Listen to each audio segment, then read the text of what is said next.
नमस्कार दोस्तों, स्वागत आप सभी का केवीआर लर्निंग एकेडमी में। दोस्तों, कैसे आप लोग? उम्मीद करता हूं आप सभी अच्छे होंगे।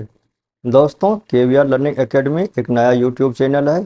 साथ ही हम लोगों का मोबाइल ऐप भी गूगल प्ले स्टोर पर अवेलेबल है। दोस्तों, इस चैनल के माध्यम से हम लोग आप लोगों के लिए काफ़ी सारे गवर्नमेंट एग्ज़ाम से रिलेटेड कोर्स लेकर आते हैं।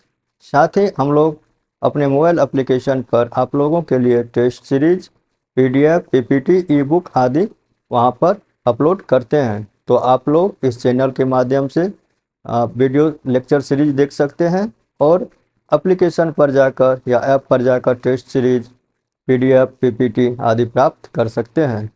दोस्तों, हम लोगों ने पिछले दिनों इस चैनल पर बिहार स्पेशल का एक सीरीज शुरू किया था।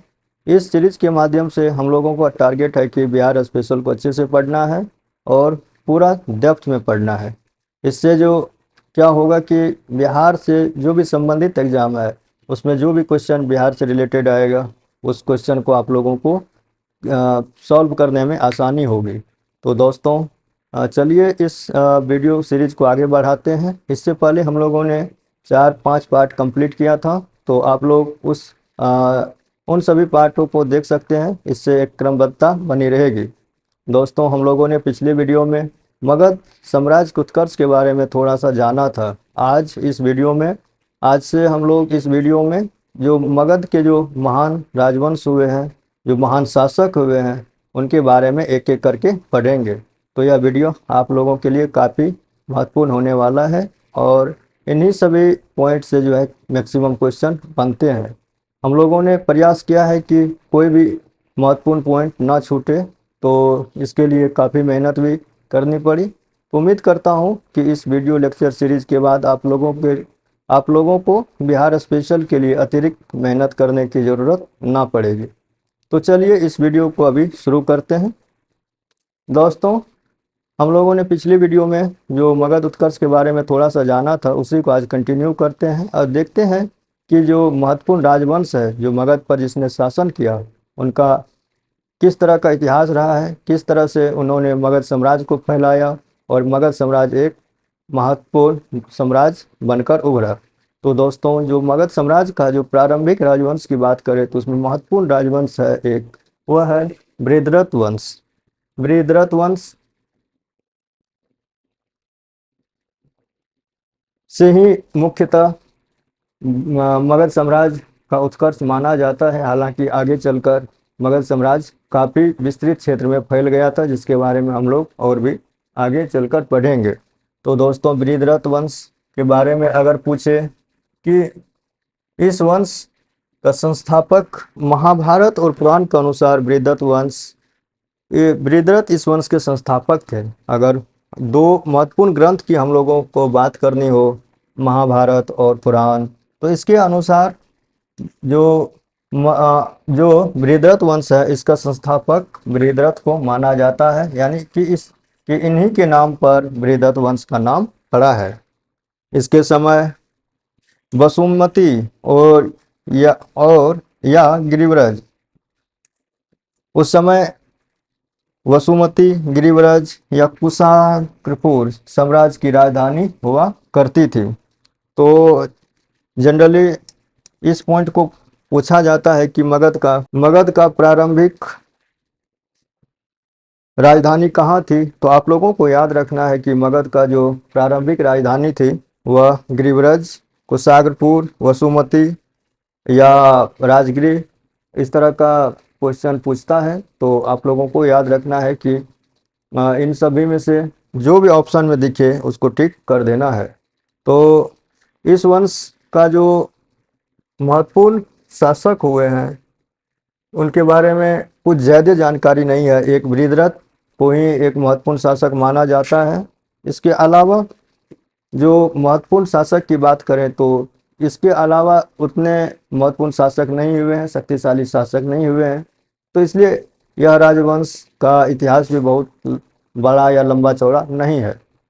तो इस राजवंश का जो अंतिम शासक था इसके बारे में थोड़ा सा देख लेते हैं कि किस किस तरह से इस राजवंश का जो अंतिम शासक था अगर इस वंश के अंतिम शासक की बात की जाए तो वह रिपुज नामक शासक हुआ करते थे, और इन्हीं शासक के बाद बृहद्रथ वंश का अंत हो गया और मगध पर दूसरा यानी कि एक महत्वपूर्ण राजवंश का उदय हुआ।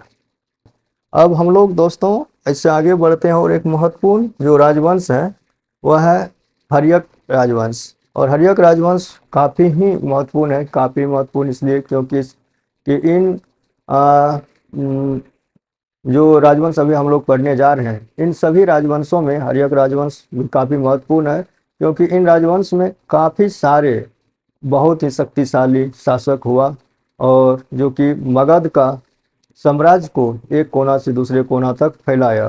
तो इन्हीं सब कारणों से यह राजवंश बहुत ही महत्वपूर्ण हो जाता है। अगर यहाँ से हम लोग देखें तो एक मगध का क्रमबद्ध इतिहास देखने को मिलता है। इससे पहले हम लोगों के पास इस तरह का कोई भी टाइमलाइन, फिक्स टाइमलाइन नहीं है, क्योंकि जब हम लोगों ने बृहद्रथ वंश की बात की थी तो महत्वपूर्ण जो हम लोगों की जानकारी सामने आती है इस राजवंश के बारे में, तो वह महाभारत और पुराण के अनुसार ही हम लोगों को ये मिलता है जानकारी।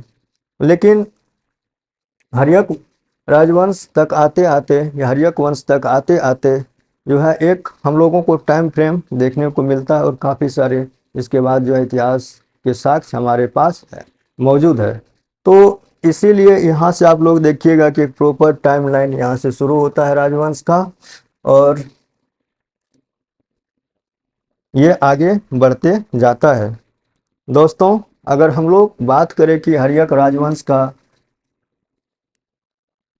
संस्थापक कौन थे, तो आप लोगों को याद रखना है कि हर्यक वंश का जो संस्थापक थे वह बिंबिसार बिंबिसार हर्यक वंश के संस्थापक हुए हैं। और बिंबिसार के बाद और भी काफ़ी सारे शक्तिशाली राजा इस राजवंश में हुए हैं, काफ़ी सारे शासक इस राजवंश में हुए हैं, जिसके बारे में हम लोग आगे चलकर पढ़ेंगे।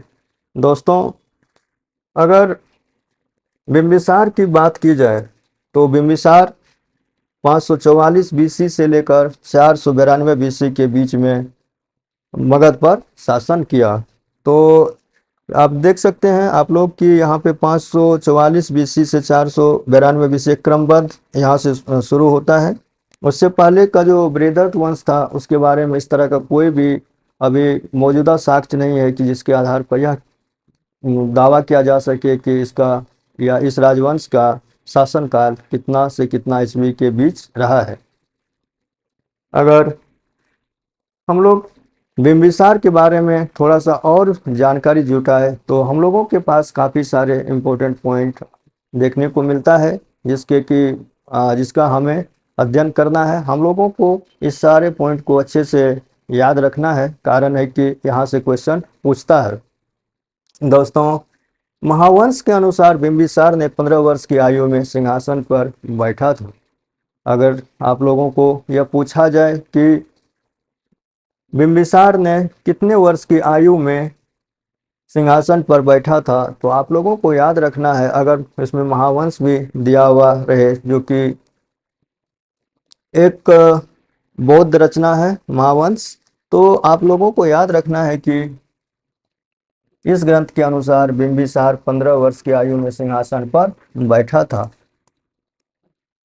इस पॉइंट से क्वेश्चन बनने की संभावना है।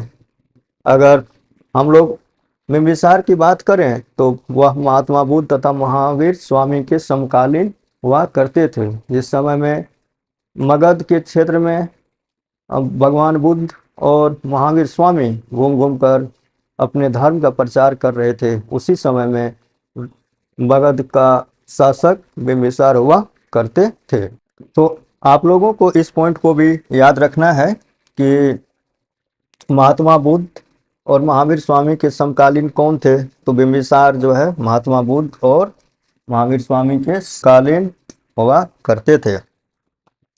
अगर राजधानी की बात किया जाए कि मगध का राजधानी उस समय कहाँ पर थी, तो आप लोगों को याद रखना है कि मगध का प्रारंभिक राजधानी गिरिब्रज थी, जिसके बारे में हम लोगों ने इससे पहले के वीडियो में भी डिस्कस किया हुआ है।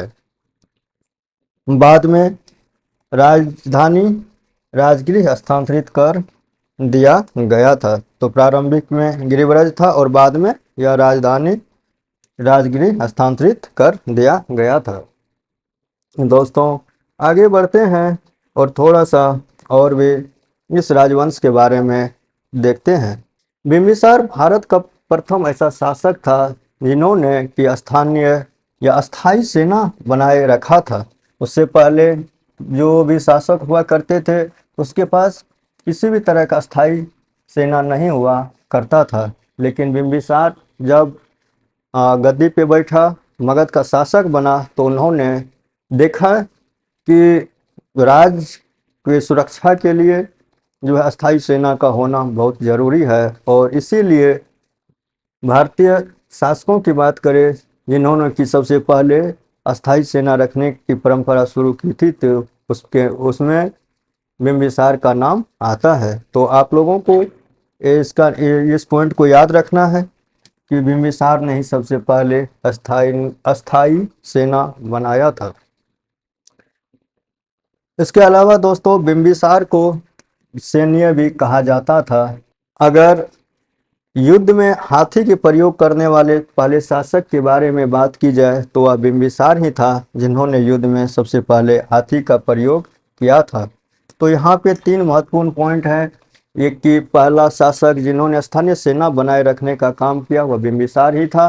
बिंबिसार को सैन्य भी कहा जाता था और युद्ध में हाथी का प्रयोग करने वाला पहला शासक भी बिंबिसार ही थे। तो इस तरह से 3-4 पॉइंट यहाँ से बनता है जिसको कि आप लोगों को याद रखना है।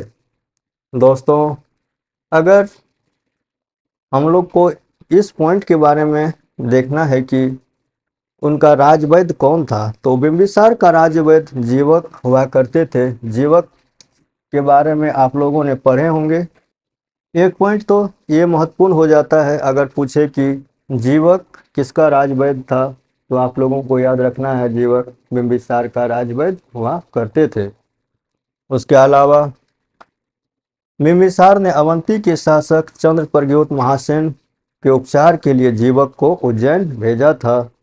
तो इस पॉइंट को भी आप लोगों को याद रखना है कि उसने अवंती के शासक जब बीमार पड़ गए थे, जब उनकी सेहत सही नहीं थी, तो उन्होंने बिंबिसार से अपने राजवैद्य को भेजने का आग्रह किया था और इसके बाद बिंबिसार ने जीवक को उनके इलाज के लिए, उनके देखभाल के लिए उज्जैन भेजा था।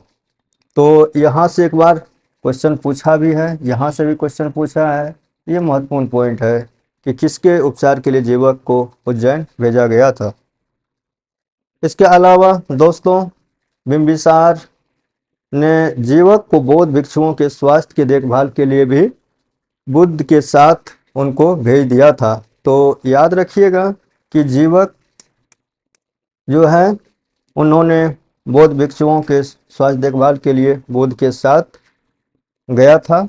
और इस पॉइंट को भी आप लोगों को याद रखना है क्योंकि यहाँ से भी क्वेश्चन पूछ सकता है। एक महत्वपूर्ण पॉइंट आप लोगों को जो याद रखना है दोस्तों कि बिंबिसार ने बुद्ध को या भगवान बुद्ध को राजगृह के निकट वेणुवन बांस उद्यान उपहार में दिया था। जब भगवान बुद्ध मगध के क्षेत्र में थे तब भगवान बुद्ध को वेणुवन नामक उद्यान बिंबिसार के द्वारा उपहार में दिया गया था। तो इस पॉइंट को भी आप लोगों को याद रखना है क्योंकि यहाँ से भी क्वेश्चन बनने की संभावना रहती है। तो इस तरह से कुछ पॉइंट हम लोगों ने बिंबिसार के बारे में देखा, कुछ पॉइंट हम लोगों ने बृहदत्त वंश के बारे में देखा था। तो दोस्तों इस वीडियो में आज इतना ही। हम लोग अगले वीडियो में इससे आगे बढ़ते हुए जो इस हर्यक राजवंश का जो महत्वपूर्ण शासक हुए उसके बारे में और थोड़ा सा डिटेल में पढ़ेंगे। तो इस वीडियो को देखने के लिए आप सबों का बहुत बहुत धन्यवाद। लेकिन एक रिमाइंडर आप लोगों के लिए कि अगर आप लोग इस चैनल पर नए हैं तो चैनल को सब्सक्राइब कीजिए, साथ ही बेल आइकन को भी दबा लीजिए। इसके अलावा अगर वीडियो पसंद आए तो अपने दोस्तों एवं जानने वालों के साथ शेयर भी कर दें। हाँ, केवीआर लर्निंग ऐप पर अभी आकर के आप टेस्ट सीरीज आदि दे सकते हैं। तो चलिए मिलते हैं अगले वीडियो में, तब तक के लिए आप सभी का बहुत बहुत धन्यवाद।